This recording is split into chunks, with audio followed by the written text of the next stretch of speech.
असंख पूजा असंख तप ताओ, असंख ग्रंथ मुख वेद पाठ,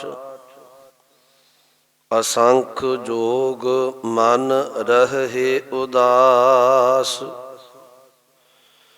असंख भगत गुण ज्ञान विचार, असंख सती असंख दातार, असंख सूर मोह भख सार, असंख मून लिव लाए तार, कुदरत कवन कहाँ विचार, मारिया ना जावा एक बार, जो तुद भावै साई भली कार, तू सदा सलामत निरंकार, जो तुद भावै साई भली कार, तू सदा सलामत निरंकार।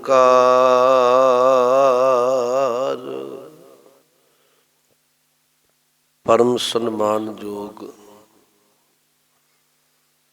जुगो जुग अटल तख्त चबर दे मालक,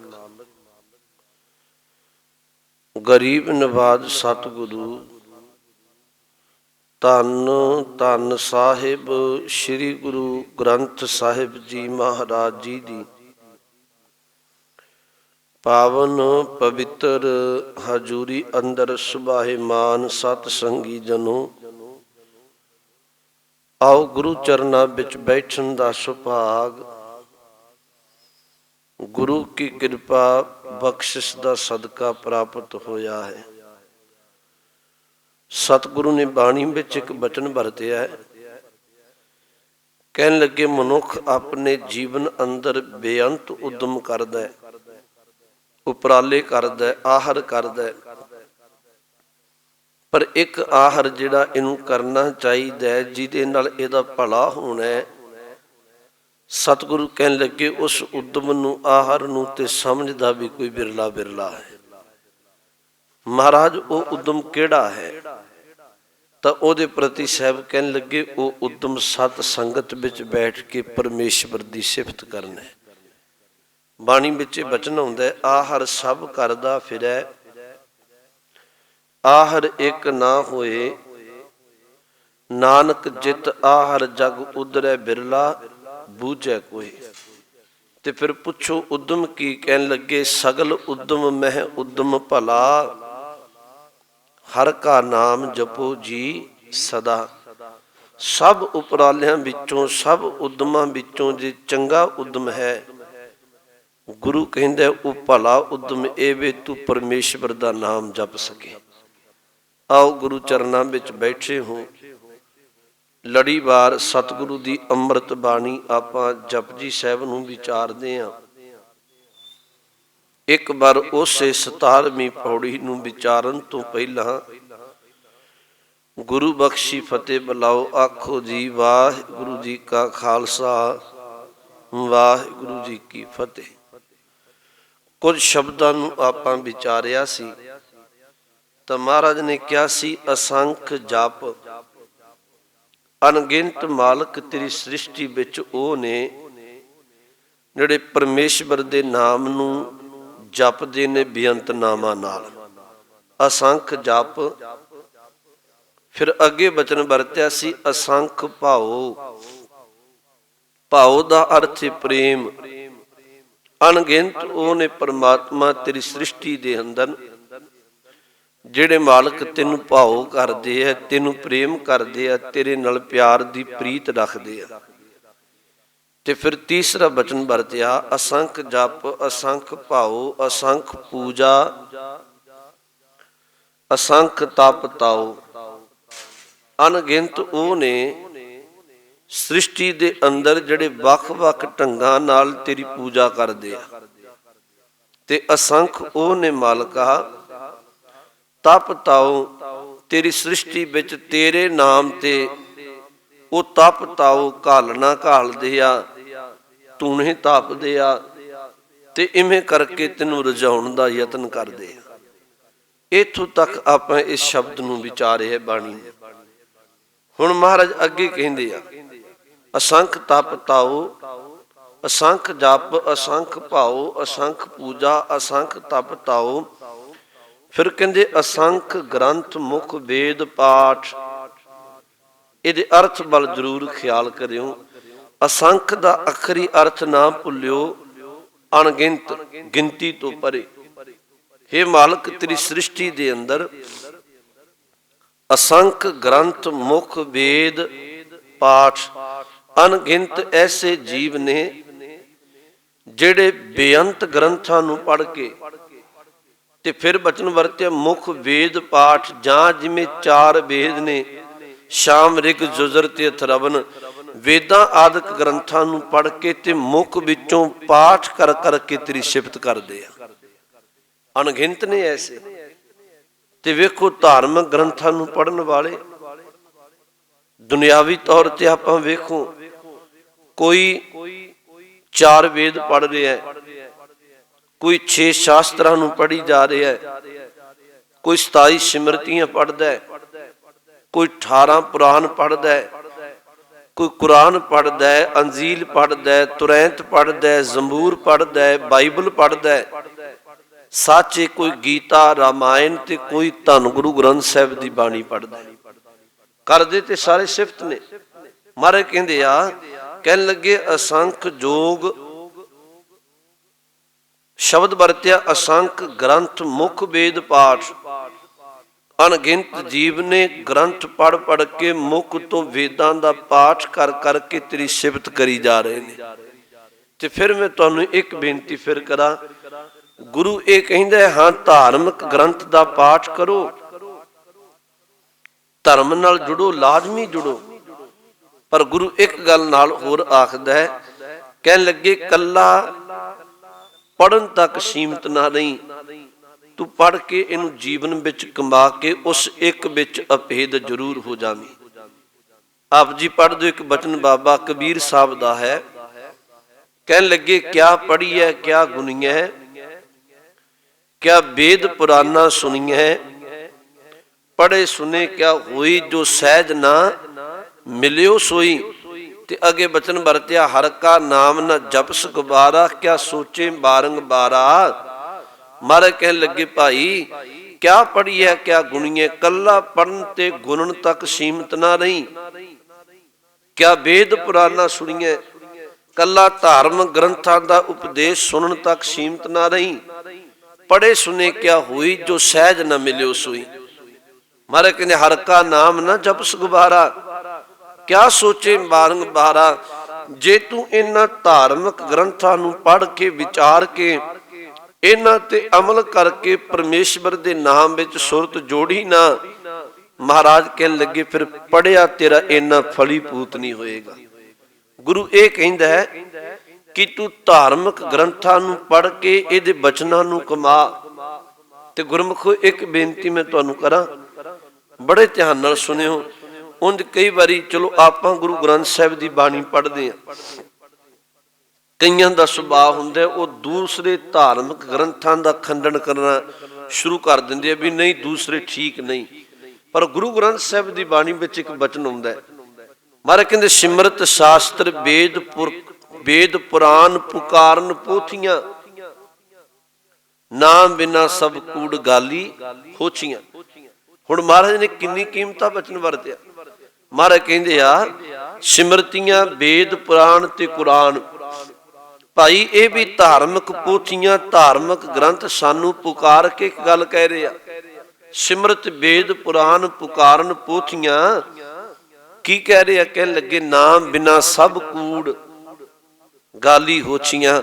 ਇਹਦਾ ਮਤਲਬ ਸਤਿਗੁਰੂ ਕਹਿੰਦੇ ਇਹਨਾਂ ਧਾਰਮਿਕ ਗ੍ਰੰਥਾਂ ਵਿੱਚ ਵੀ ਨਾਮ ਦੀ ਗੱਲ ਹੈ ਤੇ ਨਾਮ ਦੀ ਗੱਲ ਕਹਿੰਦੇ ਨੇ ਨਾਮ ਤੋਂ ਬਿਨਾ ਸਭ ਕੂੜ ਹੈ, ਬਾਕੀ ਗੱਲਾਂ ਹੋਛੀਆਂ ਨੇ। ਬਾਣੀ ਵਿੱਚ ਇੱਕ ਬਚਨ ਆਪ ਜੀ ਰੋਜ਼ਾਨਾ ਪੜ੍ਹ ਦਿਓ, ਜਦੋਂ ਸੁਖਮਨੀ ਸਾਹਿਬ ਦਾ ਪਾਠ ਪੜ੍ਹਦੇ ਹੋ ਤੇ ਆਰੰਭਤਾ ਵਿੱਚ ਬਚਨ ਆਉਂਦਾ ਹੈ, ਵੇਦ ਪੁਰਾਨ ਸਿਮਰਤ ਸੁਧਿਆਖਰ ਕੀਨੇ RAM ਨਾਮ ਇੱਕ ਆਖਰ। ਵੇਖੋ ਪਹਿਲੀ ਅਸ਼ਟਪਦੀ ਜਦੋਂ ਸੁਖਮਨੀ ਸਾਹਿਬ ਦੀ ਪੜੋ ਤੇ ਪਹਿਲਾ ਬੰਦ ਪੜੀਦਾ, ਸਿਮਰੋ ਸਿਮਰ ਸਿਮਰ ਸੁਖ ਪਾਵੋ ਕਾਲ ਕਲੇਸ਼ ਤਨ ਮਾਏ ਮਿਟਾਵੋ। ਉਸੇ ਵਿੱਚ ਬਚਨ ਆਉਂਦਾ ਹੈ, ਕਹਿਣ ਲੱਗੇ ਸਿਮਰਤ ਵੇਦ ਪੁਰਾਣ ਸਿਮਰਤ ਸੁਧਿਆਖਰ। 4 ਵੇਦ 18 ਪੁਰਾਣ 27 ਸਿਮਰਤੀਆਂ, ਇਹ ਵੀ ਇੱਕ ਸ਼ੁੱਧ ਅੱਖਰ ਆਖ ਰਹੀਆਂ। ਸੁਧਿਆਖਰ ਦਾ ਆਖਰੀ ਅਰਥ ਸ਼ੁੱਧ ਅੱਖਰ ਆਖ ਰਹੀਆਂ। ਮਹਾਰਾਜ ਕੀ ਕਹਿਣ ਲੱਗੇ, ਇਹ ਵੀ ਇੱਕ ਸ਼ਬਦ ਆਖ ਰਹੀਆਂ, ਸਿਮਰਤ ਵੇਦ ਪੁਰਾਣ ਸਿਮਰਤ ਸੁਧਿਆਖਰ ਕੀਨੇ RAM ਨਾਮ ਇੱਕ ਆਖਰ। ਬੰਦੇ ਤੂੰ ਇੱਕ ਅੱਖਰ ਇੱਕ ਪਰਮੇਸ਼ਵਰ ਦੇ ਨਾਮ ਵਿੱਚ ਆਪਣੀ ਸੁਰਤ ਨੂੰ ਜੋੜਿਆ ਕਰ।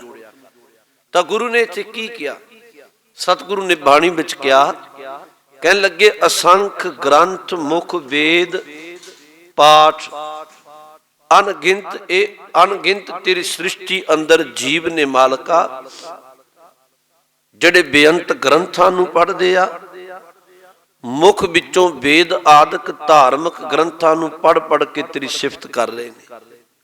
ਫਿਰ ਅਗਲਾ ਬਚਨ ਵਰਤਿਆ, ਅਸੰਖ ਜੋਗ ਮਨ ਰਹੇ ਉਦਾਸ। ਜਿਹੜਾ ਜੋਗ ਸ਼ਬਦ ਹੈ ਨਾ, 2 ਸ਼ਬਦ ਨੇ, ਫਿਰ ਧਿਆਨ ਦਿਓ, ਇੱਕ ਜੋਗ ਤੇ ਇੱਕ ਜੋਗੀ। ਜੋਗ ਦਾ ਆਖਰੀ ਅਰਥ ਹੁੰਦਾ ਮਿਲਾਪ ਤੇ ਜੋਗੀ ਦਾ ਆਖਰੀ ਅਰਥ ਹੁੰਦਾ ਮਿਲਿਆ ਹੋਇਆ। ਮਹਾਰਾਜ ਕਹਿੰਦੇ ਅਣਗਿਣਤ ਇਹੋ ਜਿਹੇ ਜੀਵ ਨੇ ਜਿਹੜੇ ਸ੍ਰਿਸ਼ਟੀ ਵਾਲੇ ਪਾਸੇ ਤੋਂ ਉਦਾਸ ਹੋ ਗਏ, ਉਪਰਾਮ ਹੋ ਗਏ, ਤੇ ਉਹ ਤੇਰੇ ਨਾਲ ਮਿਲਾਪ ਕਰਨ ਦੇ ਲਈ ਉਹਨਾਂ ਘਰ ਘਾਟ ਛੱਡ ਦਿੱਤੇ, ਸ੍ਰਿਸ਼ਟੀ ਤੋਂ ਉਦਾਸ ਹੋ ਕੇ, ਤੇ ਉਹ ਤੇਰੇ ਮਿਲਾਪ ਲਈ ਯਤਨ ਕਰਦੇ ਪਏ ਆ। ਅਸੰਖ ਜੋਗ ਮਨ ਰਹੇ ਉਦਾਸ, ਉਪਰਾਮ ਹੋ ਕੇ ਘਰ ਬਾਰ ਛੱਡ ਕੇ ਤਿਆਗ ਕੇ ਤੇ ਅੰਦਰ ਤੇਰੇ ਮਿਲਾਪ ਦੀ ਤਾਂਗ ਲੈ ਕੇ ਉਹ ਮਾਲਕਾ ਇਸ ਤਰ੍ਹਾਂ ਇਸ ਦਾ ਮਾਰਗ ਤੇ ਤੁਰ ਰਹੇ ਆ। ਮੈਂ ਫਿਰ ਇੱਕ ਬੇਨਤੀ ਕਹਿਣ ਲੱਗੇ, ਯਾਦ ਰੱਖੋ ਇਹ ਜੋ ਸਤਿਗੁਰੂ ਕਹਿ ਰਿਹਾ ਉਹ ਕੇਵਲ ਗੁਰੂ ਗ੍ਰੰਥ ਸਾਹਿਬ ਦਾ ਸਿਧਾਂਤ ਨਹੀਂ, ਗੁਰਮਤਿ ਦੀ ਗੱਲ ਨਹੀਂ ਕੱਲੀ, ਉਹ ਪੂਰੀ ਸ੍ਰਿਸ਼ਟੀ ਦੀ ਗੱਲ ਕਰਦੇ ਆ। ਕਿਉਂਕਿ ਗੁਰਮਤਿ ਇਸ ਗੱਲ ਨਾਲ ਸਹਿਮਤ ਨਹੀਂ ਵੀ ਤੂੰ ਘਰ ਬਾਰ ਤਿਆਗ ਕੇ ਤੇ ਇਧਰੋਂ ਉਦਾਸ ਹੋ ਕੇ ਤੇ ਕਹਿ ਰੱਬ ਇਸ ਤਰ੍ਹਾਂ ਮਿਲੇਗਾ।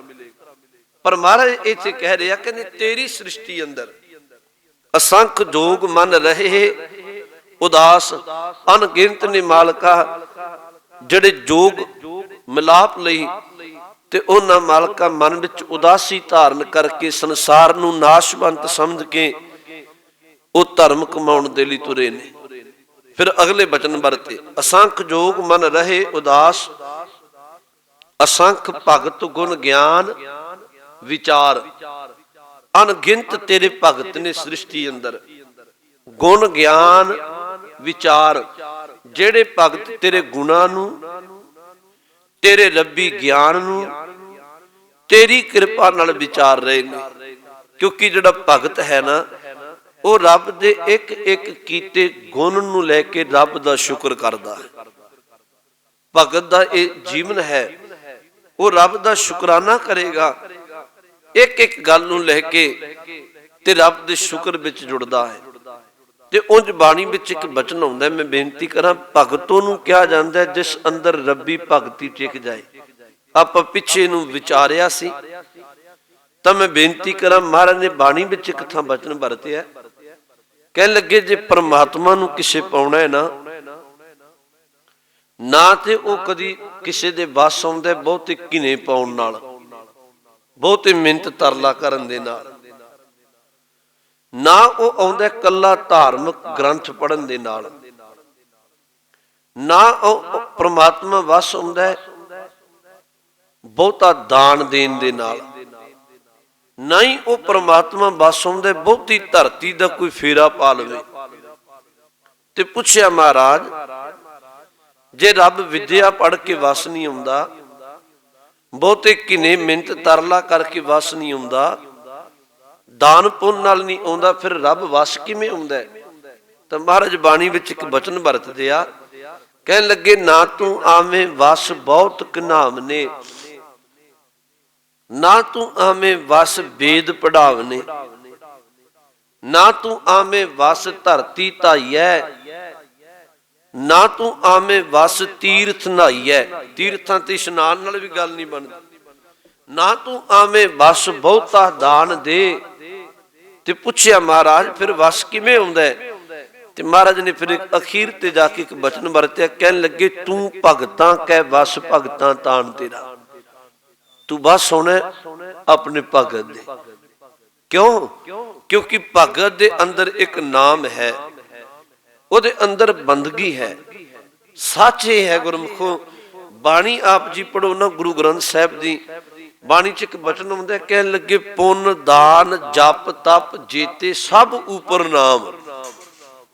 ਫਿਰ ਬੇਨਤੀ ਨੂੰ ਸੁਣਿਓ, ਆ ਪੰਕਤੀਆਂ ਹਿਰਦੇ ਚ ਵਸਾਓ। ਮਹਾਰਾਜ ਕਹਿੰਦੇ ਪੁੰਨ ਦਾਨ ਜਪ ਤਪ ਜੇਤੇ। ਪੁੰਨ ਕਰਨਾ, ਦਾਨ ਕਰਨਾ, ਜਪ ਕਰਨਾ, ਤਪ ਕਰਨਾ, ਸਭ ਉਪਰ ਨਾਮ। ਸਭ ਤੇ ਉੱਤਰ ਪਰਮੇਸ਼ਵਰ ਦਾ ਨਾਮ ਹੈ। ਜੇ ਕੋਈ ਸੱਚ ਜਾਣੋ, ਗੁਰੂ ਗ੍ਰੰਥ ਸਾਹਿਬ ਜੀ ਦੇ ਮੁਤਾਬਕ ਮੁਖ ਵਿੱਚੋਂ ਵਾਹਿਗੁਰੂ ਦਾ ਨਾਮ ਜਪੀ ਜਾ ਰਿਹਾ ਹੈ, ਉਹਦੇ ਵਰਗਾ ਦਾਨੀ ਕੋਈ ਨਹੀਂ, ਉਹਦੇ ਵਰਗਾ ਪੁੰਨੀ ਕੋਈ ਨਹੀਂ, ਉਹਦੇ ਵਰਗਾ ਗਿਆਤਾ ਕੋਈ ਨਹੀਂ। ਤਾਂ ਗੁਰੂ ਕਹਿੰਦਾ ਸਭ ਤੋਂ ਉੱਤਮ ਨਾਮ ਹੈ। ਇੱਥੇ ਮਹਾਰਾਜ ਕਹਿ ਰਹੇ ਨੇ, ਕਹਿਣ ਲੱਗੇ ਅਸੰਖ ਭਗਤ ਗੁਣ ਗਿਆਨ ਵਿਚਾਰ। ਮਾਲਕ ਤੇਰੀ ਸ੍ਰਿਸ਼ਟੀ ਵਿੱਚ ਬੇਅੰਤ ਭਗਤ ਨੇ, ਤੇਰਾ ਗੁਣਾਂ ਨੂੰ ਦੇਖ ਕੇ ਉਹ ਤੇਰੇ ਗਿਆਨ ਨੂੰ ਵਿਚਾਰ ਕੇ ਤੇਰਾ ਸ਼ੁਕਰਾਨਾ ਅਦਾ ਕਰਦੇ ਪਏ। ਤਾਂ ਹੀ ਤੇ ਕਦੀ ਆਪ ਜੀ ਭਗਤਾਂ ਦੀ ਬਾਣੀ ਪੜੋ ਤੇ ਭਗਤ ਸਾਹਿਬਾਨਾਂ ਨੇ ਇੱਕ ਇੱਕ ਗੱਲ ਵਿੱਚੋਂ ਰੱਬ ਦਾ ਸ਼ੁਕਰ ਕੀਤਾ। ਭਗਤ ਰਵਿਦਾਸ ਸਾਹਿਬ ਨੂੰ ਪੜੋ, ਕਹਿੰਦੇ ਜਾ ਕੀ ਛੋਟ ਜਗਤ ਕੋ ਲਾਗੈ, ਤਾਂ ਪਰ ਤੂੰ ਹੀ ਧਰੈ, ਐਸੀ ਲਾਲ ਤੁਝ ਬਿਨ ਕੌਣ ਕਰੈ, ਗਰੀਬ ਨਵਾਜ ਗੁਸਈਆਂ ਮੇਰਾ ਮਾਥੈ ਛਤਰ ਧਰੈ। ਨਾਮਦੇਵ ਕਬੀਰ ਤਰਲੋਚਨ ਸਦਨਾ ਸੈਣ ਧਰੈ। ਭਗਤ ਰਵਿਦਾਸ ਸਾਹਿਬ ਨੂੰ ਪੁੱਛੋ ਤੇ ਭਗਤ ਜੀ ਕਹਿੰਦੇ ਆ, ਕਹਿਣ ਲੱਗੇ ਹੇ ਮਾਲਕ, ਇੱਕ ਤੂੰ ਹੈ, ਲੋਕ ਜਿਨ੍ਹਾਂ ਤੋਂ ਪਿੱਟ ਮੰਨਦੇ ਆ, ਤੂੰ ਉਹਨਾਂ ਦੇ ਸਿਰ ਤੇ ਬਖਸ਼ਿਸ਼ ਦਾ ਛਤਰ ਝੁਲਾ ਦਿੰਦੇ। ਉਹਨਾਂ ਆਪਣੀ ਗੱਲ ਵੀ ਕੀਤੀ, ਗੁਣ ਗਾਏ ਰੱਬ ਦੇ। ਕਹਿਣ ਲੱਗੇ ਜਾ ਕੀ ਛੋਟ ਜਗਤ ਕੋ ਲਾਗੈ। ਛੋਟ ਦਾ ਇੱਥੇ ਅਰਥ ਛੂਆ ਛੂਤ। ਜਿਹੜੇ ਸਮਝਦੇ ਸਨ ਵੀ ਭਗਤ ਰਵਿਦਾਸ ਸਾਹਿਬ ਇਹ ਸ਼ੂਦਰ ਹੈ, ਤੇ ਜੇ ਇਹ ਤਨ ਨਾਲੇ ਦਾ ਕੱਪੜਾ ਵੀ ਲੱਗ ਗਿਆ ਤੇ ਪਲੀਤ ਹੋ ਜਾਵਾਂਗੇ। ਕਹਿੰਦੇ ਮਾਲਕਾ ਤੂੰ ਇੰਨਾ ਬੇਅੰਤ, ਜਾ ਕੀ ਛੋਟ ਜਗਤ ਕੋ ਲਾਗੈ, ਤਾਂ ਪਰ ਤੂੰ ਹੀ ਧਰੈ। ਇੱਕ ਤੂੰ ਹੈ ਜਿਹੜਾ ਬਖਸ਼ਿਸ਼ ਵਰਤਾਉਣ ਵਾਲਾ ਹੈ। ਐਸੀ ਲਾਲ ਤੁਝ ਬਿਨ ਕੌਣ ਕਰੈ, ਗਰੀਬ ਨਵਾਜ ਗੁਸਈਆਂ ਮੇਰਾ ਮਾਥੈ ਛਤਰ ਧਰੈ। ਕਹਿਣ ਲੱਗੇ ਮਾਲਕਾ ਇੱਕ ਤੂੰ ਹੈ, ਜਿਨ੍ਹਾਂ ਨੂੰ ਕੋਈ ਨਹੀਂ ਪੁੱਛਦਾ ਨਾ, ਉਹਨਾਂ ਤੇ ਬਖਸ਼ਿਸ਼ ਵਰਤਾ ਕੇ ਤੂੰ ਮੱਥੇ ਤੇ ਬਖਸ਼ਿਸ਼ਾਂ ਦੇ ਛਤਰ ਝੁਲਾ ਦਿੰਦੇ। ਇਹ ਤੇਰੀ ਕਿਰਪਾ ਹੈ, ਤੇਰੀ ਕਿਰਪਾ ਤੋਂ ਬਿਨਾਂ ਨਹੀਂ। ਬਾਣੀ ਵਿੱਚ ਤਾਂ ਹੀ ਬਚਨ ਵਰਤਿਆ। ਗੁਰੂ ਰਾਮਦਾਸ ਜੀ ਦਾ ਇੱਕ ਬਚਨ ਆਉਂਦਾ, ਕਹਿਣ ਲੱਗੇ ਨੀਚ ਜਾਤ ਹਰ ਜਪਦਿਆਂ ਉੱਤਮ ਪਦਵੀ ਪਾਏ, ਪੁੱਛੋ ਵਿਦਰ ਦਾਸੀ ਸੁਤੈ ਕਿਸਨ ਉਤਰਿਆ ਘਰ ਜਿਸ ਜਾਏ। ਨਾਮ ਦੇ ਪ੍ਰੀਤ ਲੱਗੀ ਹਰ ਛੇਤੀ ਲੋਕ ਛੀਪਾ ਕਹਿ ਬੁਲਾਏ, ਖੱਤਰੀ ਬ੍ਰਾਹਮਣ ਪਿੱਠ ਦੇ ਛੋਡੇ ਹਰ ਨਾਮ ਦੀਆ ਮੁਖ ਲਾਏ। ਮਹਾਰਾਜ ਨੇ ਬੜੇ ਬਚਨ ਵਰਤੇ। ਕਹਿਣ ਲੱਗੇ ਜਿਸ ਭਗਤ ਨਾਮਦੇਵ ਨੂੰ ਕੋਈ ਪੁੱਛਦਾ ਨਹੀਂ ਸੀ, ਪਰ ਜਦੋਂ ਰੱਬ ਨੇ ਬਖਸ਼ਿਸ਼ ਵਰਤਾ ਦਿੱਤੀ, ਨਾਮਦੇਵ ਨੇ ਤੇਰੇ ਗੁਣ ਗਾਏ ਤੇ ਵੱਡੇ ਵੱਡੇ ਜਾਤ ਦੇ ਅਹੰਕਾਰੀਆਂ ਨੂੰ ਪਿੱਠ ਕਰਕੇ ਰੱਬ ਨੇ ਨਾਮਦੇਵ ਨੂੰ ਮੁਖ ਨਾਲ ਲਾ ਲਿਆ। ਉਹ ਬੇਅੰਤ ਹੈ। ਤਾਂ ਭਗਤ ਜਿਹੜਾ ਮੈਂ ਬੇਨਤੀ ਕਰਾਂ, ਭਗਤ ਇੱਕ ਇੱਕ ਸ਼ਬਦ ਵਿੱਚੋਂ ਰੱਬ ਦਾ ਸ਼ੁਕਰਾਨਾ ਕਰਦਾ ਹੈ। ਇੱਥੇ ਬਚਨ ਵਰਤਿਆ ਮਹਾਰਾਜ ਨੇ, ਕਹਿਣ ਲੱਗੇ ਅਸੰਖ ਭਗਤ ਗੁਣ ਗਿਆਨ ਵਿਚਾਰ। ਅਣਗਿਣਤ ਤੇਰੀ ਸ੍ਰਿਸ਼ਟੀ ਵਿੱਚ ਤੇਰੇ ਭਗਤ ਨੇ, ਜਿਹੜੇ ਤੇਰੇ ਗੁਣਾਂ ਨੂੰ ਵਿਚਾਰਦੇ ਆ ਤੇ ਜਿਹੜੇ ਮਾਲਕ ਗਿਆਨ ਦੀ ਗੱਲ ਕਰਦੇ ਆ। ਫਿਰ ਅਗਲਾ ਬਚਨ ਮਹਾਰਾਜ ਨੇ ਵਰਤਿਆ ਜੀ, ਕਹਿਣ ਲੱਗੇ ਅਸੰਖ ਸਤੀ ਅਸੰਖ ਦਾਤਾਰ। ਹੁਣ ਸਤੀ ਦਾ ਇੱਥੇ ਅਰਥ ਹੈ ਦਾਨੀ। ਉਂਝ ਸਤੀ ਦੇ ਅਰਥ ਬਾਣੀ ਵਿੱਚ ਇਹ ਵੀ ਆਉਂਦੇ ਆ ਵੀ ਜਦੋਂ ਪੁਰਾਤਨ ਸਮੇਂ ਇੱਕ ਰੀਤ ਸੀ, ਪਤੀ ਚੜ੍ਹਾਈ ਕਰ ਜਾਣਾ ਤੇ ਘਰ ਵਾਲੀ ਨੂੰ ਨਾਲ ਹੀ ਸਤੀ ਕਰ ਦੇਣਾ। ਸ਼ਬਦ ਇਹ ਵੀ ਆਉਂਦੇ, ਸਤੀਆਂ ਇਹ ਨਾ ਆਖੀਨ ਮੜਿਆਂ ਲੱਗ ਜਲਨ। ਪਰ ਇੱਥੇ ਜਿਹੜਾ ਸ਼ਬਦ ਹੈ ਸਤੀ ਦਾ ਅਰਥ ਇੱਥੇ ਹੈ ਦਾਨੀ। हे ਮਾਲਕ, ਤੇਰੀ ਸ੍ਰਿਸ਼ਟੀ ਦੇ ਅੰਦਰ ਅਣਗਿਣਤ ਐਸੇ ਨੇ ਜਿਹੜੇ ਤੇਰਾ ਸ਼ੁਕਰ ਕਰਕੇ ਤੇਰੇ ਨਾਮ ਤੇ ਦਾਨ ਪੁੰਨ ਕਰਦੇ ਪਏ ਆ। ਅਸੰਖ ਦਾਤਾਰ, ਤੇ ਅਗਲੇ ਅਰਥ ਨੇ ਵੀ ਅਣਗਿਣਤ ਉਹ ਨੇ ਦਾਤਾਂ ਤੇਰੀਆਂ ਦਾਤਾਂ ਲੈ ਕੇ ਤੇਰਾ ਸ਼ੁਕਰ ਕਰਨ ਦੀ ਬਜਾਏ ਉਹ ਦਾਤੇ ਬਣ ਕੇ ਬਹਿ ਗਏ ਆ। ਉਹ ਆਪਣੇ ਆਪ ਨੂੰ ਦਾਤੇ ਸਮਝਦੇ ਆ। ਅਸੰਖ ਸਤੀ, ਅਸੰਖ ਦਾਤਾਰ, ਅਣਗਿਣਤ ਦਾਨੀ ਨੇ, ਅਣਗਿਣਤ ਮਾਲਕ ਇੱਥੇ ਦਾਤੇ ਨੇ। ਇਹ ਵੀ ਤੇਰੀ ਸ੍ਰਿਸ਼ਟੀ ਵਿੱਚ ਨੇ। ਤੇ ਗੁਰਮੁਖੋ ਉਂਝ ਤੁਸੀਂ ਵੇਖੋ, ਗੁਰੂ ਇਤਿਹਾਸ ਨੂੰ ਪੜ੍ਹੋ ਤੇ ਸਤਿਗੁਰੂ ਨੇ ਤੇ ਜਦੋਂ ਦਾਨ ਕਰਨ ਦੀ ਗੱਲ ਆਈ, ਜਿਵੇਂ ਕਿਸੇ ਵਿਦਵਾਨ ਪੁਰਖ ਨੇ ਕਿਹਾ ਸੀ, ਕਲਗੀਧਰ ਮਹਾਰਾਜ, ਲੋਕ ਤੇ ਦਾਨ ਕਰਦੇ ਆ ਕੇਵਲ ਦੁਨਿਆਵੀ ਪਦਾਰਥਾਂ ਦਾ। ਲੋਕ ਤੇ ਦਾਨ ਕਰਦੇ ਆ ਕਿਸੇ ਨੂੰ ਕੱਪੜਾ, ਅੰਨ, ਪਾਣੀ ਆਦਿਕ ਦਾ। ਪਰ ਧੰਨ ਗੁਰੂ ਗੋਬਿੰਦ ਸਿੰਘ ਸਾਹਿਬ ਸੱਚੇ ਪਾਤਸ਼ਾਹ ਜਦੋਂ ਆਪ ਜੀ ਨੇ ਦਾਨ ਕੀਤਾ, ਮਨੁੱਖਤਾ ਲਈ ਆਪਣਾ ਪਰਿਵਾਰ, ਪੁੱਤਰਾਂ ਨੂੰ ਕੁਰਬਾਨ ਕਰ ਦਿੱਤਾ। ਇਹ ਬਖਸ਼ਿਸ਼ਾਂ ਵਰਤਾ ਦਿੱਤੀਆਂ। ਮਹਾਰਾਜ ਨੇ ਇੱਥੇ ਕਿਹਾ ਵੀ ਅਸੰਖ ਸਤੀ, ਅਣਗਿਣਤ ਮਾਲਕ ਤੇਰੇ ਇੱਥੇ ਦਾਨੀ ਨੇ। ਅਸੰਖ ਦਾਤਾਰ, ਅਣਗਿਣਤ ਨੇ ਇੱਥੇ ਦਾਤੇ ਬਣ ਕੇ ਬਹਿ ਗਏ। ਉਂਝ ਬਾਣੀ ਇੱਕ ਗੱਲ ਕਹਿੰਦੀ ਹੈ, ਮਨੁੱਖ ਦਾ ਇਹ ਸੁਭਾਅ ਹੈ, ਕਈ ਵਾਰੀ ਇਹ ਰੱਬ ਤੋਂ ਹੀ ਦਾਤ ਲੈ ਕੇ ਦਾਤਾਰ ਭੁਲਾ ਦਿੰਦਾ ਤੇ ਦਾਤ ਨਾਲ ਨਹੀਂ ਕਰਦਾ। ਬਾਣੀ ਵਿੱਚ ਇੱਕ ਬਚਨ ਆਉਂਦਾ, ਦਾਤ ਪਿਆਰੀ ਵਿਸਰਿਆ ਦਾਤਾਰਾ। ਤੇ ਜਾਂ ਬਾਣੀ ਵਿੱਚ ਇੱਕ ਬਚਨ ਆਉਂਦਾ, ਕਹਿਣ ਲੱਗੇ ਕੀਤੇ ਕੋ ਮੇਰੇ ਸਮਾਨੈ ਕਰਨ ਹਾਰ ਤ੍ਰਿਣ ਜਾਣੈ। ਜਿਹੜੀ ਦਾਤ ਰੱਬ ਨੇ ਦਿੱਤੀ ਉਹਨੂੰ ਪਹਾੜ ਮੰਨ ਕੇ ਬਹਿ ਗਿਆ, ਤੇ ਜਿਸ ਮਾਲਕ ਨੇ ਦਿੱਤੀ ਉਹਨੂੰ ਤਿਨਕਾ ਵੀ ਨਹੀਂ ਸਮਝਦਾ। ਇਹ ਬੰਦੇ ਦੀ ਬਿਰਤੀ ਹੈ। ਜਿਹੜੀ ਦਾਤ ਦਿੱਤੀ ਰੱਬ ਨੇ ਉਹਨੂੰ ਪਹਾੜ ਮੰਨ ਲਿਆ, ਤੇ ਜਿਸ ਮਾਲਕ ਨੇ ਦਿੱਤੀ ਦਾਤ ਉਹਨੂੰ ਤਿਨਕਾ ਵੀ ਨਹੀਂ ਸਮਝਦਾ। ਗੁਰੂ ਗ੍ਰੰਥ ਸਾਹਿਬ ਨੇ ਇਹ ਗੱਲ ਕਹੀ, ਕਹਿਣ ਲੱਗੇ ਦਾਤਾ ਇੱਕੋ ਹੈ ਸਭ ਦਾ, ਬਾਕੀ ਸਾਰਾ ਜਗਤ ਭਿਖਾਰੀ ਮੰਗਤਿਆਂ ਦਾ ਹੈ। ਜਗਤ ਭਿਖਾਰੀ ਫਿਰਤ ਹੈ, ਸਭ ਕੋ ਦਾਤਾ ਰਾਮ, ਕਹੋ ਨਾਨਕ ਮਨ ਸਿਮਰ ਤੇ ਪੂਰਨ ਹੋਵੇ ਕਾਮ। ਪਰ ਇੱਥੇ ਮਹਾਰਾਜ ਨੇ ਕਿਹਾ, ਕਹਿਣ ਲੱਗੇ ਅਸੰਖ ਅਣਗਿਣਤ ਉਹ ਨੇ, ਅਸੰਖ ਸਤੀ, ਅਸੰਖ ਦਾਤਾਰ, ਅਣਗਿਣਤ ਦਾਨੀ ਨੇ, ਤੇ ਅਣਗਿਣਤ ਇੱਥੇ ਉਹ ਨੇ ਜਿਹੜੀ ਦਾਤਾਂ ਲੈ ਲੈ ਕੇ ਦਾਤੇ ਬਣ ਕੇ ਬਹਿ ਗਏ। ਇੱਕ ਗੁਰਮੁਖ ਵਿਦਵਾਨ ਨੇ ਨਾ ਗਾਥਾ ਲਿਖੀ, ਛੋਟੀ ਜੀ ਸਮਝਣ ਵਾਲੀ। ਉਹ ਕਹਿੰਦੇ ਆ, ਇੱਕ ਨਵਾਬ, ਇੱਕ ਕਿਤਾਬ ਹੈ ਗਿਆਨੀ ਅਰਜਨ ਸਿੰਘ ਜੀ ਦੀ ਲਿਖੀ ਹੋਈ, ਏਕ ਓਟ ਏਕੋ ਆਧਾਰ, ਉਹਦੇ ਵਿੱਚ ਜ਼ਿਕਰ ਹੈ। ਇੱਕ ਕਹਿਣ ਲੱਗੇ ਨਵਾਬ ਨਾ ਰੋਜ਼ਾਨਾ ਚੌਂਕ ਵਿੱਚ ਬਹਿੰਦਾ ਸੀ ਦਾਨ ਕਰਨ ਦੇ ਲਈ, ਪਰ ਕਹਿੰਦੇ ਉਹ ਕਿਸੇ ਵੱਲ ਵੇਖਦਾ ਨਹੀਂ ਸੀ। ਜਦੋਂ ਉਹਨੇ ਸਵੇਰ ਵੇਲੇ ਬਹਿਣਾ ਦਾਨ ਕਰਨ ਦੇ ਲਈ, ਲੋਕਾਂ ਕਤਾਰ ਲਾਉਣੀ, ਆਪੋ ਆਪਣੀਆਂ ਝੋਲੀਆਂ ਕਰਨੀਆਂ, ਤੇ ਉਹਨੇ ਬਿਨ ਵੇਖਿਆ ਨੇਤਰ ਕਦੇ ਉਹਨੇ ਪਲਕਾਂ ਉਤਾਰ ਨਹੀਂ ਕੀਤੀ, ਕਿਸੇ ਵੱਲ ਵੇਖਿਆ ਨਹੀਂ ਵੀ ਕੌਣ ਆਇਆ ਕੌਣ ਨਹੀਂ ਆਇਆ। ਬਸ ਇਸ ਤਰ੍ਹਾਂ ਉਹਨੇ ਪਾਈ ਜਾਣਾ ਪਦਾਰਥ, ਜਿਹੜਾ ਆਇਆ ਉਹਦੀ ਝੋਲੀ ਵਿੱਚ ਪਾਈ ਜਾਣਾ। ਤੇ ਕਹਿਣ ਲੱਗੇ ਕੋਈ ਰੱਬੀ ਫਕੀਰ ਵੇਖਦਾ ਸੀ, ਤੇ ਇੱਕ ਦਿਨ ਉਹ ਰੱਬੀ ਫਕੀਰ ਆ ਗਿਆ ਲਾਈਨ ਤੇ ਲਾ ਕੇ। ਜਦੋਂ ਕੋਲ ਆਇਆ ਤੇ ਉਹਨੇ ਕਿਹਾ, ਨਵਾਬ ਜੀ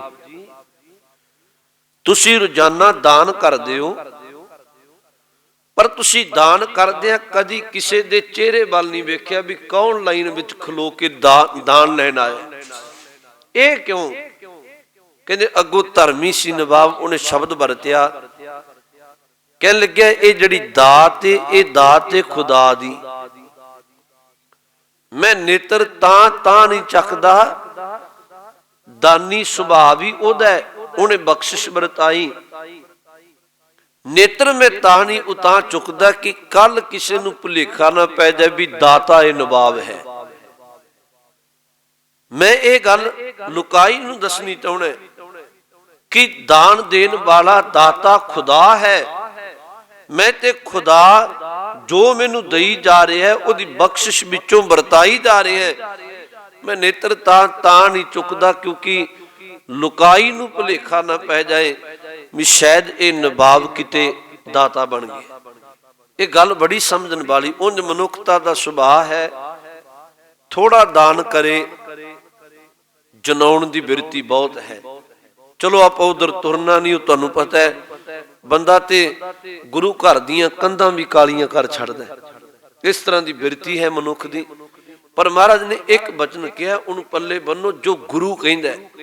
गुरु तेग बहादुर साहब जी का एक बचन हुंदा है, कहन लगे जदों तू कोई धर्म का काम करे ना, कोई भी किसी नाम जप लिया, कोई सेवा कर ली, कोई सिमरन कर लिया, जां कोई दान पुण्य कर लिया,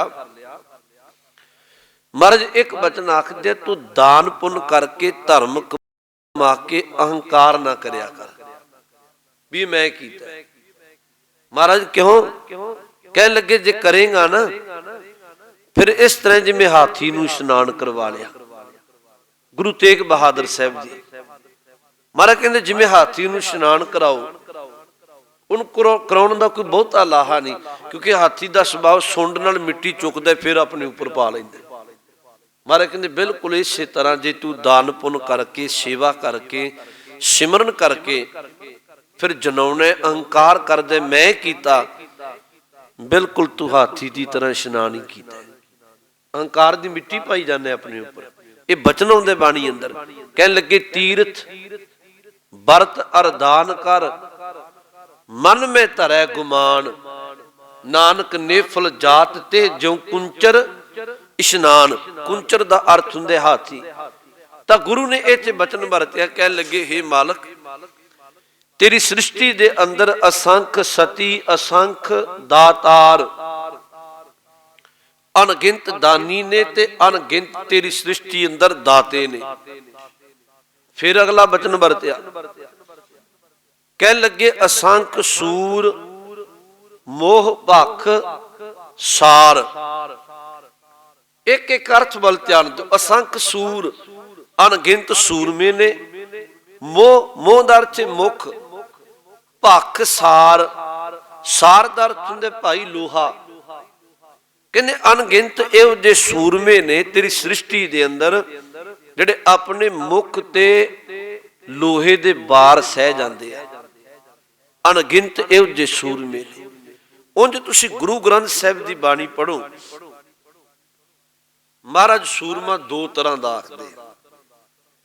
एक महाराज सूरमा आखदे आ, जां इस तरह कह लो गुरु नानक साहब जी के घर में जिहड़े सूरमे ने ना, वो बाहरी जंग के मैदान विच बाद विच लड़दे आ, पहलां अंदर के मैदान नूं फतेह करदे आ। ये गल बड़ी समझण वाली है। गुरु अर्जुन साहब ने एक वचन वरत्या, कह लगे सच विच असल विच सूरमा वो है जिहड़ा अंदर दे पंज विकारां ते जित प्राप्त कर लवे, काबू पा लवे, इंद्रियां नूं वश विच कर लवे ते परमेश्वर दे नाम दा रंग चाड़ लवे। क्योंकि पंजां नूं वश कीते बिना काम क्रोध लोभ मोह अहंकार नूं इन्हां नूं वश कीते बिना रब्बी नाम दा रंग नहीं चढ़दा। गुरु ये कहंदे जाको हर रंग लागो, इस युग में सो कहीयत है सूरा। असल विच सूरमा वो जिहड़ा अपने अंतर आत्मे पंज विकारां ते काबू पा के ते परमेश्वर दे नाम विच जुड़ जाए। जाको हर रंग लागो, इस युग में सो कहीयत है सूरा। आत्म जिन्हें सगल वस्ता का जाका सतगुर पूरा। ठाकुर गाई है आत्म रंग, शरणी पावन नाम ध्यावन सहज समावन संग। यह है अंदरों सूरमा। ते गुरमुखो सिखां दे जीवन विच जां सिखां ने जिन्नियां लड़ाइयां लड़ियां, उन्हां दी अंदर दी सूरम गति दी बड़ी महिमा हुई, बड़ी महिमा हुई उन्हां दी। ਕਦੀ ਉਹਨਾਂ ਜੰਗ ਦੇ ਮੈਦਾਨ ਵਿੱਚ ਮਾੜੀ ਨੀਅਤ ਨਹੀਂ ਵਰਤੀ ਸਿੱਖਾਂ ਨੇ। ਤੁਸੀਂ ਵੇਖੋ ਬੇਅੰਤ ਸੰਸਾਰ ਦੀਆਂ, ਆਪਾਂ ਉਧਰ ਨਹੀਂ ਤੁਰਨਾ, ਐਸੀਆਂ ਜੰਗਾਂ ਨੇ ਜਦੋਂ ਜਿੱਤਣ ਤੇ ਆਉਂਦੇ ਸਨ ਸਿਪਾਹੀ ਉਹਨਾਂ ਦੇ, ਤੇ ਲੋਕ ਕੀ ਕਰਦੇ ਸਨ, ਅਗਾਂਹ ਹੁਕਮਰਾਨ ਉਹਨਾਂ ਨਸ਼ਿਆਂ ਜਾਂ ਵਿਸ਼ਿਆਂ ਵਿੱਚ ਉਲਝਾ ਲੈਣਾ ਤੇ ਜੰਗ ਹਾਰ ਜਾਣਾ। ਸਿੱਖਾਂ ਦੇ ਜੀਵਨ ਵਿੱਚ ਇਹ ਰਿਹਾ, ਜੇ ਕਿਤੇ ਹਰੀ ਸਿੰਘ ਨਲੂਏ ਵਰਗੇ ਸਰਦਾਰ ਦੇ ਕੋਲ ਇੱਕ ਪਠਾਣਾ ਦੀ ਨੌਜਵਾਨ ਬੱਚੀ ਆਈ ਤੇ ਉਹਨੇ ਮਨਸ਼ਾ ਲੈ ਕੇ ਆਈ, ਕਹਿਣ ਲੱਗੀ ਮੇਰੀ ਕੁੱਖ ਤੋਂ ਤੇਰੇ ਵਰਗਾ ਪੁੱਤਰ ਚਾਹੀਦਾ ਹੈ। ਹਰੀ ਸਿੰਘ ਨਲੂਆ ਮਾਂ ਕਹਿ ਕੇ ਆਖਦਾ, ਮਾਂ ਤੂੰ ਮੇਰੀ ਮਾਂ, ਮੈਂ ਤੇਰਾ ਪੁੱਤਰ ਵਾਂ। ਉਹਦੀ ਬਿਰਤੀ ਵੇਖੋ, ਉਹਨੇ ਕਿਹਾ ਜੇ ਤੇਰੀ ਇਹ ਇੱਛਾ ਹੈ, ਮੇਰਾ ਗੁਰੂ ਆਖਦਾ ਤੂੰ ਮੇਰੀ ਮਾਂ ਹੈ, ਅੱਜ ਤੋਂ ਬਾਅਦ ਮੈਂ ਤੇਰਾ ਪੁੱਤਰ ਵਾਂ। ਤਾਂ ਮੈਂ ਬੇਨਤੀ ਕਹਿ ਰਿਹਾ, ਜਿਹਨਾਂ ਅੰਦਰ ਨੂੰ ਜਿੱਤਿਆ ਤਾਂ ਗੁਰੂ ਨੇ ਬਚਨ ਵਰਤਿਆ, ਕਹਿਣ ਲੱਗੇ ਜਾ ਕੋ ਹਰ ਰੰਗ ਲਾਗੂ, ਅਸੰਖ ਸੂਰ ਮੋਹ ਭਖ ਸਾਰ। ਅਣਗਿਣਤ ਇਹੋ ਜਿਹੇ ਸੂਰਮੇ ਨੇ ਜਿਨ੍ਹਾਂ ਨੇ ਆਪਣੇ ਮੁਖ ਤੇ ਲੋਹੇ ਦੇ ਬਾਰ ਸਹਿ ਲਏ।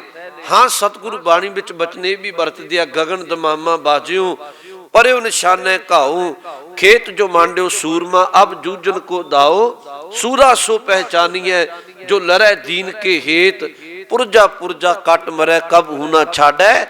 ਖੇਤ ਇਹ ਬਾਹਰੀ ਜੰਗ ਦਾ ਮੈਦਾਨ। ਮਹਾਰਾਜ ਕਹਿੰਦੇ ਜਦੋਂ ਸੂਰਮਾ ਜੂਝਦਾ ਹੈ ਨਾ, ਉਹ ਜੰਗ ਦੇ ਮੈਦਾਨ ਵਿੱਚ ਪੁਰਜਾ ਪੁਰਜਾ ਕਟਵਾ ਲੈਂਦਾ, ਪਰ ਜੰਗ ਦਾ ਮੈਦਾਨ ਨਹੀਂ ਛੱਡਦਾ। ਗੁਰੂ ਨੇ ਇਹ ਬਚਨ ਵਰਤੇ, ਕਹਿਣ ਲੱਗੇ ਤੇਰੀ ਸ੍ਰਿਸ਼ਟੀ ਅੰਦਰ ਅਸੰਖ ਸੂਰ ਮੋਹ ਭਖ ਸਾਰ। ਅਣਗਿਣਤ ਉਹ ਸੂਰਮੇ ਨੇ ਜਿਹੜੇ ਮੁਖ ਤੇ ਲੋਹੇ ਦਾ ਬਾਰ ਸਹਿ ਲੈਂਦੇ ਆ। ਫਿਰ ਅਗਲਾ ਬਚਨ ਵਰਤਿਆ, ਅਸੰਖ ਮੂਣ ਲਿਵ ਲਾਏ ਤਾਰ। ਤੇਰੀ ਸ੍ਰਿਸ਼ਟੀ ਵਿੱਚ ਅਣਗਿਣਤ ਇਹੋ ਜਿਹੇ ਮੂਨੀ ਨੇ ਜਿਹੜੇ ਤੈਨੂੰ ਰਿਝਾਉਣ ਦੇ ਲਈ ਲਿਵ ਲਾਏ ਤਾਰ, ਲਗਾਤਾਰ ਚੁੱਪ ਧਾਰਨ ਕਰਕੇ ਬੈਠੇ ਆ, ਮੌਨ ਧਾਰਨ ਕਰਕੇ ਬੈਠੇ ਆ। ਮੈਂ ਬਾਰ-ਬਾਰ ਇਹ ਗੱਲ ਕਹਿ ਰਿਹਾ, ਇਹ ਸ੍ਰਿਸ਼ਟੀ ਦੀ ਗੱਲ ਕਰ ਰਿਹਾ ਮਹਾਰਾਜ। ਗੁਰਮਤ ਅੰਦਰ ਮੌਨ ਧਾਰਨ ਕਰਨਾ ਪਰਵਾਹ ਨਹੀਂ, ਪਰ ਸ੍ਰਿਸ਼ਟੀ ਦੇ ਅੰਦਰ ਗੱਲ ਕਰਦੇ ਆ। ਕਹਿ ਲੱਗੇ ਤੇਰੀ ਸ੍ਰਿਸ਼ਟੀ ਵਿੱਚ ਅਣਗਿਣਤ ਇਹੋ ਜਿਹੇ ਵੀ ਨੇ ਜਿਹੜੇ ਤੈਨੂੰ ਪਾਉਣ ਦੇ ਲਈ ਤੇ ਉਹ ਧਰਮ ਦਾ ਇੱਕ ਕਰਮ ਕਰ ਰਹੇ ਨੇ ਵੀ ਮੌਨ ਧਾਰਨ ਕਰਕੇ ਬੈਠੇ ਆ। ਹੁਣ ਗੁਰੂ ਗ੍ਰੰਥ ਸਾਹਿਬ ਤੋਂ ਪੁੱਛੋ ਸਿੱਖ ਨੇ ਕੀ ਕਰਨਾ? ਸਿੱਖ ਨੂੰ ਮਹਾਰਾਜ ਨੇ ਇੱਕ ਗੱਲ ਕਹੀ, ਕਹਿਣ ਲੱਗੇ ਤੂੰ ਬੋਲਿਆ ਕਰ, ਰੱਬ ਨੇ ਤੈਨੂੰ ਦਿੱਤੀ ਹੈ ਜ਼ੁਬਾਨ, ਪਰ ਇਸ ਗੱਲ ਦਾ ਖਿਆਲ ਰੱਖ ਤੂੰ ਬੋਲਣਾ ਕੀ ਹੈ। ਬਸ ਇਹ ਗੱਲ ਖਿਆਲ ਰੱਖੋ। ਮਹਾਰਾਜ ਤੂੰ ਪੁੱਛੋ ਤੇ ਮਹਾਰਾਜ ਕਹਿੰਦੇ ਬਾਬਾ ਬੋਲਣਾ ਕਿਆ ਕਹੀ ਹੈ, ਕੀ ਬੋਲੀਏ? ਕਹਿਣ ਲੱਗੇ ਜੈਸੇ ਰਾਮ ਨਾਮ ਰੱਬ ਰਹੀ ਹੈ। ਉਹ ਬੋਲ ਜਿਹਦੇ ਵਿੱਚੋਂ ਨਾਮ ਚੇਤੇ ਆਵੇ। ਜੈਸੇ ਰਾਮ ਨਾਮ ਰੱਬ ਰਹੀ ਹੈ। ਬਾਬਾ ਬੋਲਣਾ ਕਿਆ ਕਹੀ ਹੈ? ਤੇ ਅੱਗੇ ਇੱਕ ਪੰਕਤੀ ਵਰਤੀ, ਕਹਿਣ ਲੱਗੇ ਸੰਤਨ ਸਿਉ ਬੋਲੇ ਉਪਕਾਰੀ, ਮੂਰਖ ਸਿਉ ਬੋਲੇ ਚੱਖ ਮਾਰੀ। ਕਹਿਣ ਲੱਗੇ ਰੱਬ ਦੇ ਸੰਤ ਨਾਲ ਬੋਲਦਾ ਉਪਕਾਰੀ ਭਲਾ ਪੁਰਖ, ਤੇ ਮੂਰਖਾਂ ਨਾਲ ਬੋਲਣਾ ਚੱਖ ਮਾਰਨੀ।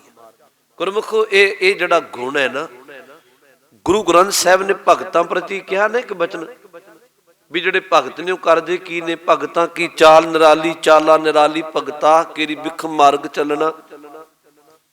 ਤੇ ਅੱਗੇ ਕੀ ਕਿਹਾ? ਕਹਿੰਦੇ ਲੱਭ ਲੋਭ ਅਹੰਕਾਰ ਤਜ ਤ੍ਰਿਸ਼ਨਾ ਬਹੁਤ ਨਾਹੀ ਬੋਲਣਾ। ਭਗਤ ਬਹੁਤਾ ਨਹੀਂ ਬੋਲਦਾ। ਗੁਰੂ ਇਹ ਵੀ ਨਹੀਂ ਕਹਿੰਦਾ ਮੌਨ ਧਾਰ ਲੋ, ਪਰ ਗੁਰੂ ਇਹ ਵੀ ਨਹੀਂ ਕਹਿੰਦਾ ਤੂੰ ਫਜ਼ੂਲ ਬੋਲੀ ਜਾ। ਰੱਬ ਮਿਹਰ ਕਰੇ ਕਿ ਸਾਡਾ ਬੋਲਣਾ ਜਿਹੜਾ ਗੁਰਮਤ ਦੇ ਗੁਰੂ ਦੀ ਮਰਿਆਦਾ ਵਿੱਚ ਆ ਜਾਏ। ਤਾਂ ਸਤਿਗੁਰੂ ਨੇ ਇਹ ਸ਼ਬਦ ਵਰਤਿਆ, ਕਹਿਣ ਲੱਗੇ ਅਸੰਖ ਮੌਨ ਲਿਵ ਲਾਏ ਤਾਰ। ਅਣਗਿਣਤ ਨੇ। ਚੁੱਪ ਰਹਿਣਾ ਬੜਾ ਵੱਡਾ ਗੁਣ ਹੈ। ਚੁੱਪ ਰਹਿਣ ਦਾ ਭਾਵ ਘੱਟ ਬੋਲਣਾ, ਫਜ਼ੂਲ ਨਾ ਬੋਲਣਾ ਬੜਾ ਵੱਡਾ ਗੁਣ ਹੈ। ਨਹੀਂ ਤੇ ਬੰਦਾ ਆਪਣੇ ਜੀਵਨ ਵਿੱਚ ਖਿਆਲ ਕਰੇ, ਰੋਜ਼ ਮਰਾ ਪਤਾ ਨਹੀਂ ਕਿੰਨੇ ਕੁ ਸ਼ਬਦ ਨੇ ਜਿਹੜਾ ਫਜ਼ੂਲ ਹੀ ਬੋਲੀ ਜਾ ਰਹੇ, ਜਿਹੜੇ ਬੋਲਣ ਦੀ ਲੋੜ ਨਹੀਂ, ਜਿਹਦੇ ਬਿਨਾਂ ਸਰ ਸਕਦਾ ਹੈ, ਪਰ ਬੋਲੀ ਜਾ ਰਹੇ। ਸਤਿਗੁਰੂ ਕਹਿੰਦੇ ਆ, ਕਹਿਣ ਲੱਗੇ ਅਸੰਖ ਮੂਨ ਲਿਵ ਲਾਏ ਤਾਰ। ਅਣਗਿਣਤ ਨੇ ਮਾਲਕ ਜਿਹੜੇ ਇੱਕ ਟੱਕ ਚੁੱਪ ਨੇ, ਲਗਾਤਾਰ ਮੌਨ ਧਾਰਨ ਕਰਕੇ ਬੈਠੇ ਆ। ਫਿਰ ਉਹ ਬਚਨ ਵਰਤਿਆ ਜੀ, ਕੁਦਰਤ ਕਵਨ ਕਹਾਂ ਵਿਚਾਰ ਵਾਰਿਆ ਨਾ ਜਾਵਾਂ ਏਕ ਬਾਰ। हे ਪ੍ਰਮਾਤਮਾ, ਤੇਰੀ ਕੁਦਰਤ ਦੀ ਗੁਰੂ ਨਾਨਕ ਸਾਹਿਬ ਕਹਿੰਦੇ ਮੈਂ ਕੀ ਵਿਚਾਰ ਕਰਾਂ, ਮੈਂ ਤੇ ਇੱਕ ਵਾਰ ਵੀ ਤੇਰੇ ਤੋਂ ਕੁਰਬਾਨ ਨਹੀਂ ਹੋ ਸਕਦਾ। ਇੱਕ ਵਾਰ ਥੋੜਾ ਜਿਹਾ ਫਿਰ ਖਿਆਲ ਕਰ ਲਵੋ। ਇਸ ਪੌੜੀ ਅੰਦਰ 17ਵੀਂ ਪੌੜੀ ਅੰਦਰ ਜਪਜੀ ਸਾਹਿਬ ਦੀ ਵਿੱਚ ਮਹਾਰਾਜ ਨੇ ਕਿਹਾ ਤੇਰੀ ਸ੍ਰਿਸ਼ਟੀ ਵਿੱਚ ਅਸੰਖ ਜਪੀ ਨੇ, ਅਸੰਖ ਤਪ ਕਰਨ ਵਾਲੇ ਨੇ, ਅਣਗਿਣਤ ਭਾਵਨਾ ਪਿਆਰ ਵਾਲੇ ਨੇ, ਅਸੰਖ ਪੂਜਾ ਕਰਨ ਵਾਲੇ ਨੇ। ਫਿਰ ਤੇਰੀ ਸ੍ਰਿਸ਼ਟੀ ਅੰਦਰ ਮਾਲਕਾ ਅਣਗਿਣਤ ਨੇ ਜਿਹੜੇ ਯੋਗ ਸਾਧਨਾ ਕਰ ਰਹੇ ਆ, ਅਣਗਿਣਤ ਨੇ ਮਹਾਰਾਜ ਭਗਤ ਤੇਰੇ ਗੁਣਾਂ ਨੂੰ ਵਿਖਿਆਨ ਕਰ ਰਹੇ ਆ, ਅਣਗਿਣਤ ਦਾਨੀ ਨੇ, ਕੁਝ ਦਾਤੇ ਬਣ ਕੇ ਬਹਿ ਗਏ, ਕੋਈ ਮੌਨ ਧਾਰਨ ਕਰਕੇ ਬੈਠਾ ਹੈ। ਮਾਲਕਾ ਤੇਰੀ ਸ੍ਰਿਸ਼ਟੀ ਬੇਅੰਤ ਹੈ, ਸੂਰਮੇ ਮੂੰਹ ਤੇ ਲੋਹੇ ਦੇ ਬਾਰ ਸਹਿੰਦੇ ਪਏ ਆ, ਪਰ ਅਖੀਰ ਤੇ ਕਿਹਾ ਮੈਂ ਤੇ ਇੱਕੋ ਗੱਲ ਕਹਿ ਸਕਣਾ, ਕੁਦਰਤ ਕਵਨ ਕਹਾਂ ਵਿਚਾਰ ਵਾਰਿਆ ਨਾ ਜਾਵਾਂ ਏਕ ਵਾਰ। ਤੇ ਕੀ ਕਹਾਂ, ਕਹਿਣ ਲੱਗੇ ਜੋ ਤੁਧ ਭਾਵੈ ਸਾਈ ਭਲੀ ਕਾਰ। ਜੋ ਤੈਨੂੰ ਚੰਗਾ ਲੱਗਦਾ ਉਹ ਭਲੀ ਕਾਰ ਹੈ, ਠੀਕ ਹੈ, ਬਸ ਤੂੰ ਸਦਾ ਸਲਾਮਤ ਨਿਰੰਕਾਰ, ਬਾਕੀ ਸਭ ਕੁਝ ਨਾਸ਼ਵੰਤ ਹੈ, ਇੱਕ ਤੂੰ ਸਦਾ ਸਲਾਮਤ ਹੈ, ਤੂੰ ਮਾਲਕਾ ਨਿਰੰਕਾਰ ਹੈ, ਤੇਰਾ ਆਕਾਰ ਕੋਈ ਨਹੀਂ। ਸਤਿਗੁਰੂ ਰਹਿਮਤ ਕਰੇ। ਇਹ 17ਵੀਂ ਪੌੜੀ ਜਪਜੀ ਸਾਹਿਬ ਦੀ ਹੈ। ਆਪਾਂ ਰੋਜ਼ਾਨਾ ਇਸ ਪਵਿੱਤਰ ਬਾਣੀ ਨੂੰ ਪੜ੍ਹਦੇ ਸੁਣਦੇ ਹਾਂ। ਜ਼ਰੂਰ ਇਹਦੇ ਅਰਥਾਂ ਨੂੰ ਬਾਚ ਕੇ, ਤੇ ਅਰਥ ਜਦੋਂ ਪਤਾ ਹੋਵੇ ਨਾ, ਮੈਂ ਇੱਕ ਬੇਨਤੀ ਕਰਾਂ, ਫਿਰ ਬਾਣੀ ਪੜ੍ਹਨ ਦਾ ਰਸ ਵੱਖਰਾ ਹੈ। ਜਦੋਂ ਅਰਥ ਦਾ ਬਾਣੀ ਦਾ ਧਿਆਨ ਹੋਵੇ। ਗੁਰੂ ਰਹਿਮਤ ਕਰੇ। ਕੱਲ ਰੋਜ਼ ਆਪਾਂ ਅਗਲੀ ਜਿਹੜੀ ਪੌੜੀ 18ਵੀਂ ਪੌੜੀ ਵਿਚਾਰਾਂਗੇ।